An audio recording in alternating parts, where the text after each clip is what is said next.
I'm here with CheekySport at Crouch outside Stamford Bridge. Manchester United 2, Chelsea 1. We always beat these like now, don't we? Straight up, that's it. Lampard's bogey team for Chelsea anyway. Obviously, he done a good job for Derby against Man United, but I don't know. It was never in doubt when I was watching it myself. But do you know what? Something I want to shout out to, which I don't think a lot of people were talking about. I was in the ground, but I was in the home end, unfortunately. The sound from the away fans, the Man United support, incredible. Incredible. Best in the land. Best in the land, but also, like, you couldn't hear the Chelsea fans. I was around the Chelsea fans. I was like, what's going on? Like, I'm not trying to call them a library, but it is. But it is. But You it is. are. Yeah, I am. Yeah, but look, long story short, great support, and that saw Man United through today. So I'm excited. Are you? Because we've had our little head-for-heads and little chats over the years, and over the last few months. And how are you feeling about OLE at the minute? Look, I think sometimes with some managers or situations, you just got to kind of call it for all it is. We've got a weak squad. It's growing game on game. Solskjaer is learning on the job, like a lot of managers are, like Lampard is even. And it's just something Man United... It is a problem, though. It's a thing that Man United fans have to take. And I think everyone has to understand that that's what's going to happen. He's not a credible manager in the sense that you can know that he's going to pull out a crazy result when maybe Man United don't deserve it.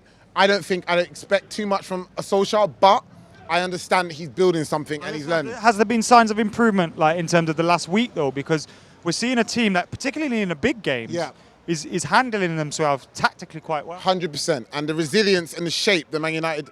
Firstly, talking about the resilience, I think Man United, at the moment, there was that rocky period where Man United were, I think, lost 3 and 5? 3 and 5 at one point, and they didn't. But it just didn't feel great. It didn't feel great, and I think at the moment Man United have a bit of a strength. That when Man United went 2-1 up, when we went 2-1 up today, I felt quite comfortable. We're at Stamford Bridge with a team, a starting 11 that we're playing against, that's far better than us, and I feel like I wasn't worried. You know, I felt that our team handled it even with mistakes. So Solskjaer's learning on the job, and the resilience is showing.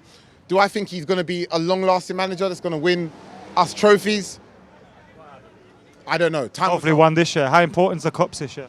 Huge. I think that was a massive win. And it showed really, I feel, regardless of the draw, Man United's in that to win it. And I think if Solskjaer can come, February and win the trophy, do you think that will probably make him survive? I think ultimately... I don't think you can sack a manager that's won a trophy in that season. You can't, 100% not. And the truth is, that was a big win. And I think the first game of the season was a huge win as well. And those are the two defining moments of his season so far. Do I think that he's going to survive and probably string 5-10 wins together?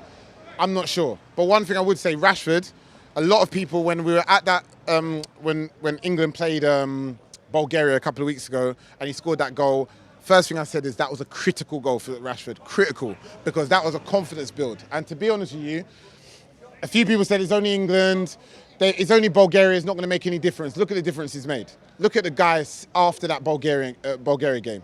He's a different player. The confidence in him. Yeah, he missed the penalty the other week. You don't give a shit? Doesn't matter. Doesn't matter. Look at the confidence. That free kick. Look at that free kick.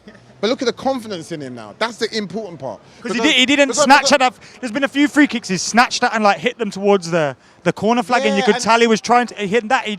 His stride was perfect. Everything about it. And bro, and you know what annoys me is like the fan base, not just the fan base, but outside of the fan base, people saying, "Oh, Rashford's crap. He's whack. He's rubbish. Oh, he should be playing championship football." It doesn't help when your age mates at Mbappe. Yeah, 100%. But people need to also think that he's only He's just about to turn 22. The guy's still young. Isn't like Mason Mount 22? Isn't like Scott McTominay is 21, Daniel James 21, and we're looking at Scott McTominay and Daniel James 100%. Like they're about 5 years. And no disrespect, but people saying literally within the last couple of days, people saying, "Oh, Tammy Abraham is on another planet to Rashford." Like, what are you on about? Do you know how good this guy is? With Tammy Abraham, he had a dip or a spell when he didn't play well at Swansea. Yeah. So it wasn't at Chelsea, it wasn't at Man United, so the intensity wasn't on him. Completely different, exactly. And people forget that Rashford's been playing at this level. And you know what? And before I even go, I wanted to say that is the key thing that Man United fans have to understand that Solskjaer is breeding these youngers through now that haven't had that experience out on loan. People forget that what made Jesse Lingard great when he came back in for that first 18 months when back off loan is because he was on loan at Birmingham, Derby, etc. Because he had that experience in the Championship. But we've seen it with our very own Axel. 100%, and we unfortunately we're breeding the youngsters through that hasn't had that experience like the Chelsea ones have. So we've just got to be a little bit patient. We've got to understand that these players have got to see their way through, and then hopefully after Christmas we're going to start stringing some big wins together, and we're still coming for that top 4. Oh. We're getting it. I definitely thought you was about to say title then. No. Check out You'd have cut me off if I CheekySport. said Make that. sure you check out Axe videos. Definitely. And him on Twitter as well. You'll see me and him arguing all the time. See you later.